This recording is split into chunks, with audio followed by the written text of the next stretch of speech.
Il existe de nombreuses façons de se procurer des polices d'écriture.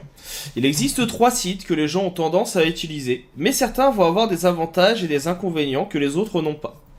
Le premier que l'on a tendance tout de suite à utiliser, c'est celui-ci. Il s'agit de dafont.com. Et mon premier conseil, malheureusement, ça va être de vous le déconseiller. Pourquoi ? Parce que 90% des polices présentes sur le site ne sont pas utilisables dans un domaine professionnel. Il est interdit pour la plupart de les utiliser parce que c'est bien précisé que c'est gratuit pour un usage personnel.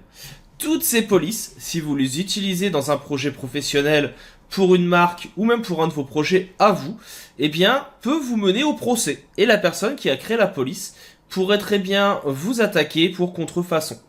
Et si vous regardez bien, la plupart sont soit en démo, soit en gratuit pour un usage personnel. De ce fait, je vous conseille de bannir ce site de vos utilisations. Le second, on a tendance à se dire que c'est une bonne idée. Et à l'origine, c'est plutôt le cas. On y retrouve énormément de polices. Si je vais dans tout parcourir, je vais pouvoir retrouver également les familles avec la classification que l'on a vue un petit peu plus tôt. Sans sérif, sérif, cursive, mono, etc. Le souci, c'est que, eh bien, pour pouvoir utiliser ces polices, elles sont disponibles et, entre guillemets, libres de droit, uniquement si vous avez un compte Adobe. Or, si votre client n'en a pas, vous faites toute son identité avec cette police. Vous lui envoyez et il ne pourra pas l'utiliser.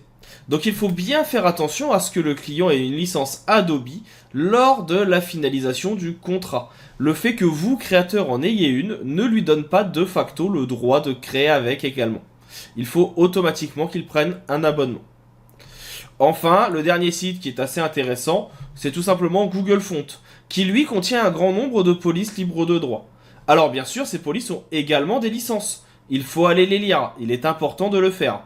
Par exemple, pour la Roboto, c'est une licence qui est donc libre de droit avec certaines permissions, certaines interdictions et autres.